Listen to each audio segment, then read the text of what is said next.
Sir, ಈಗ BJP Karnataka BJP ಇನ್ನೊಂದ್ಸಲ ಅಭಿವೃದ್ಧಿ ಆಗಬೇಕು, ಯಾಕಂದ್ರೆ ನೀವು ಅಂತ ಅನಿಸಿದ್ರೆ ಯಾರನ್ನು ಉಚ್ಚಾಟನೆ ಮಾಡಬೇಕು, ಯಾರನ್ನ ತೆಗಿಬೇಕು, ನಿಮ್ಮ ಪ್ರಕಾರ ಏನು, ಯಾವ ರೀತಿಯ ಬದಲಾವಣೆ ಆಗಬೇಕಂತ ಬಯಸ್ತಾರೆ? ಬಿಜೆಪಿ ಉದ್ಧಾರ ಮಾಡುವ ಗುತ್ತಿಗೆ ನಾನು ತಗೊಂಡಿಲ್ಲ.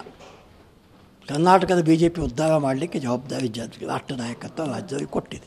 ಅವ್ರ ಕೆಲಸ ಅವ್ರು ಮಾಡ್ತಾರೆ, ಅದು ನನ್ನ ಜವಾಬ್ದಾರಿ ಅಲ್ಲ. ಅದ್ರ ಬಗ್ಗೆ ನಾನು ಕಮೆಂಟ್ಸು ಮಾಡಲ್ಲ. ಇವತ್ತು ಬಿಜೆಪಿಯ ರಾಜ್ಯಾಧ್ಯಕ್ಷ ವಿಜಯೇಂದ್ರ ಅವರು ಒಂದು ಮಾತನ್ನು ಹೇಳಿದ್ದಾರೆ, ಎಲ್ಲ ಬೆಳವಣಿಗೆಗಳನ್ನು ಗಮನಿಸಿಬಿಟ್ಟು ಬಿಜೆಪಿ ಹೈಕಮಾಂಡ್ ಈ ನಿರ್ಣಯವನ್ನು ಕೈಗೊಂಡಿದೆ ಅಂತ ಹೇಳ್ಬೋದು. ನಾನೇನಲ್ಲ ಅಂತ ಹೇಳಿದ್ದೀನಿ. ನಾನು ಅಲ್ಲಗಳದೇ ಇಲ್ಲಲ್ವಾ. ನಾನು ರಾಷ್ಟ್ರೀಯ ನಾಯಕತ್ವ ತೆಗೆದುಕೊಂಡಂಥ ನಿರ್ಣಯವನ್ನು ನಾನು ವಿರೋಧ ಮಾಡಿದ್ನ? ನಾನು ಅಲ್ಲಗಳದಿಲ್ಲ, ಸ್ವಾಗತ ಮಾಡಿದ್ದೇನಲ್ಲ. ಈ ಹಿಂದೆ ನೀವು ಇನ್ನೂ ಉಚ್ಚಾಟನೆ ಮಾಡೋಕ್ಕಿಂತ ಮುಂಚೆ ಒಂದು ತಿಂಗಳಿಂದ ನಿಮ್ಮ ಕ್ಷೇತ್ರದಲ್ಲಿ ಜನಾಕ್ರೋಶ ಯಾತ್ರೆ ಆಯಿತು. ಆ ಯಾತ್ರೆಯಲ್ಲೇ ಹೇಳಿದ್ರು, ಒಬ್ಬ ಸಾಮಾನ್ಯ ಕಾರ್ಯಕರ್ತನಿಗೆ ಟಿಕೆಟ್ ಕೊಟ್ಟು ಗೆಲ್ಲಿಸಿಕೊಟ್ಟು ಬರ್ತೀವಿ, ಅವತ್ತೇ ನಿಮ್ಮನ್ನು ಉಚ್ಚಾಟನೆ ಮಾಡುವಂಥ ಏನಾದ್ರು ಸುಳಿವು ಕೊಟ್ಟಿದ್ರ? ಹೆಂಗೆ ಸರ್? ಯಾರಿಗೆ ಯಾವ ಕಾಲಕ್ಕೆ ಟಿಕೆಟ್ ಕೊಡಬೇಕು ಅವರು ಪಕ್ಷಕ್ಕೆ ಸೇರಿದ್ದು. ಈಗ ಆ ಕ್ಷೇತ್ರದಲ್ಲಿ ಮಾತನಾಡಲಿಕ್ಕೆ ನಾನು ಆ ಪಕ್ಷದಲ್ಲಿ ಇಲ್ಲಲ್ವ ಇವತ್ತು. ಅವ್ರು ಯಾರಿಗಾದರೆ ಟಿಕೆಟ್ ಕೊಡಲಿ, ನಾನೇ ಯಾಕೆ ತಲೆ ಕೆಡಿಸ್ಕೊಳ್ಳಿ? ಅದು ಅವ್ರ ಪಕ್ಷದ ನಿರ್ಣಯ. ನಾನೀಗ ಆ ಪಕ್ಷದಲ್ಲಿ ಇಲ್ಲದೆ ಹೋದಾಗ ನಾನು ಯಾಕೆ ನಿರ್ಣಯ ಕೂತಾಕೊಳ್ಳಿ? ಅದು ಅವ್ರಿಗೆ ಸೇರಿದ್ದು. ಸಾಮಾನ್ಯ ಕಾರ್ಯಕರ್ತನಾದರೂ ಕೊಡಲಿ, ನಾಯಕನಿಗಾದರೂ ಕೊಡಲಿ.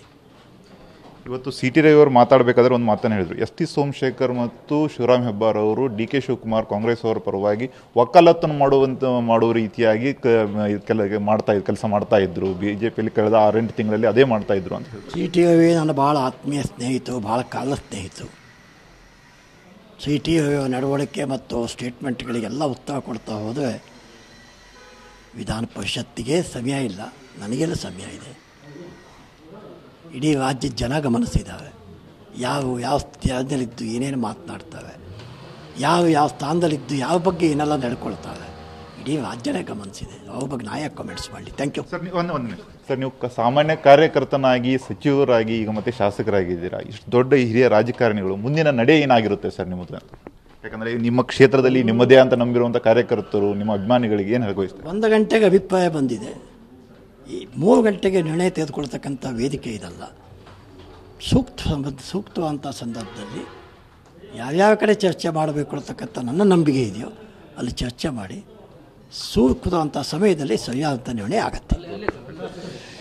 ಇದಾಗಿತ್ತು ಶಾಸಕ ಶಿವರಾಮ್ ಹೆಬ್ಬಾರ್ ಅವರು. ಮತ್ತು ಕ್ಯಾಮ್ರಾಮನ್ ಮಂಜುನಾಥ್ ಜೊತೆ ಸೂರಜ್ ಉತ್ತರೆ, TV9 ಕಾರವಾರ.